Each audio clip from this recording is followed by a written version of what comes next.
আজকে 30 তারিখ। আমাদের 2টা পর্যন্ত যে আপডেট আছে সেটা আপনাদের সঙ্গে আমি শেয়ার করি।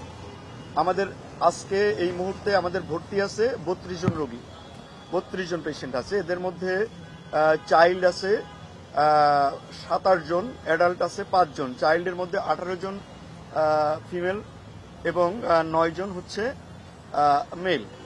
আর অ্যাডাল্টের মধ্যে আমাদের ফিমেল 3 জন, মেল 2 জন।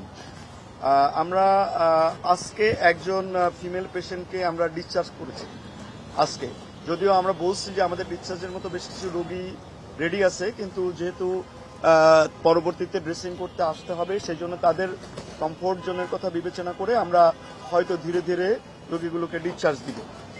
আর এই মুহূর্তে আমাদের আইসিইউতে আছে 2 জন পেশেন্ট। আমরা গতকালকে কিন্তু বলেছিলাম যে আমাদের আইসিইউতে আছে 3 জন, অর্থাৎ একজন রোগীকে আমরা আইসিইউ থেকে শিফট করে এইচডিইউতে দিয়েছি।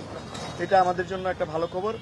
আর সার্বিক ভালো খবর আমরা যেটা বলেছি যে আমাদের কোনো রোগীকে আমরা আজকেও আমরা কোনো রোগীকে আমাদের হারাতে হয়নি। এটা আমাদের জন্য একটা ভালো খবর, আমাদের সবার জন্যই একটা ভালো খবর। আর ভেন্টিলেটরে আরেকটা ভালো খবর হচ্ছে আমাদের ভেন্টিলেটরে সর্বশেষ যে পেশেন্টটা ছিল সেটাকেও আমরা ভেন্টিলেটর থেকে আমরা বের করে স্বাভাবিক আমরা বলি রুম এয়ারে যে সে থাকছে, এটা আমাদের জন্য একটা ভালো সংবাদ আমরা বলতে পারি। আর বাকি আমাদের মেল এইচডিইউতে 3টা, ফিমেল এইচডিইউতে 5টা, পোস্ট অপারেটিভে 4টা, কেবিনে 18টা, 19টা পেশেন্ট ছিল। কেবিন থেকে একটা পেশেন্টকে আমরা রিলিজ দিয়েছি। আর ক্রিটিক্যালের ব্যাপারে যে আমাদের 3 জন পেশেন্ট এখন ক্রিটিক্যাল কন্ডিশনে আছে এবং আমাদের 7 জন পেশেন্ট সিভিয়ার কন্ডিশনে আছে।